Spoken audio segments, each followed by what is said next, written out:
كان مولواجي لديه انذار. وادي نجمنا المصري محمد صلاح بينزل الان في هذه اللحظات على حساب اللاعب يوزيف إيريتشيتش. النجم المصري محمد صلاح بكسه الكرة المصرية ينزل الآن في الدقيقة 69 من عمر المباراة.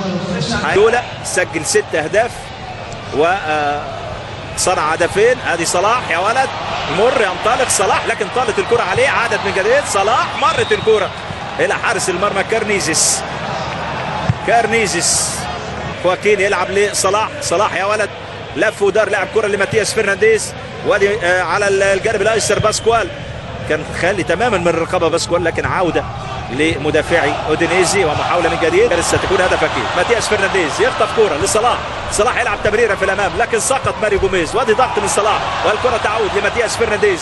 ماتياس تحرك على الجانب ميلان بادلي هيغير اتجاه اللعب لكن لعب لصلاح. صلاح حاول يمر صلاح مخطوفه منه الكرة من خواكين. المباراة اللي انتهت ب3 أهداف قل الاشياء. دي كرة طويلة في الامام لمحمد صلاح لكن دفاع ياتي من جانب اللاعب مولواجي اللي لعب كرة وخد رائعة جدا جليرمي.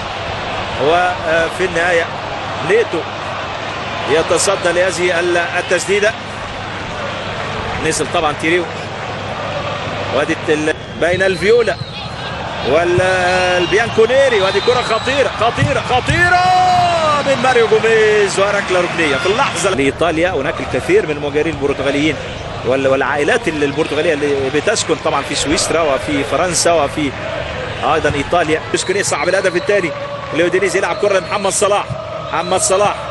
كره من جديد على الجانب الايسر.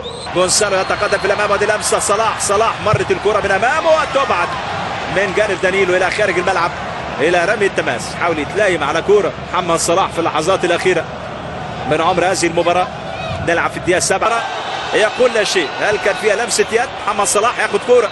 محمد صلاح على الجانب الأيمن يبحث الآن عن المرور. محمد صلاح لكن رقابة لصيقة عليه وكرة مخطوفة منه. وادي محاولة من جديد من جانب فريق اودينيزي. وادي نيتو حاول يلعب ركلة المرمى سريعا يلعبها لصلاح في الأمام. استلم صلاح بيحاول يمر لكن معاه ايه؟ ألان يعني او مين؟ ألان. وادي محمد صلاح حكم راح احتسب خطأ عليه لاعب البرازيلي ألان. ده لزق ألان مش ممكن يعني.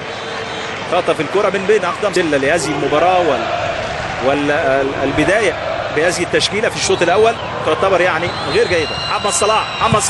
محمد صلاح يلعب كرة بالعرض لكن فينك يا ماريو جوميز. بيسدد تسديدة قوية. ادي محمد صلاح داخل منطقة الجزاء. محمد صلاح استلم من جديد. محمد صلاح راوغ. محمد صلاح وتسديده خارج المرمى. ركله ركنيه لمصلحه الفيولا. هي الاخيره من زمن الوقت بدل من ضائع. وادي تسديده اللاعب ماتياس فرنانديز والحارس يتصدى ليها بكل براعه. ماتياس فرنانديز ركنيه الان لفيورنتينا ستكون بكل تأكيد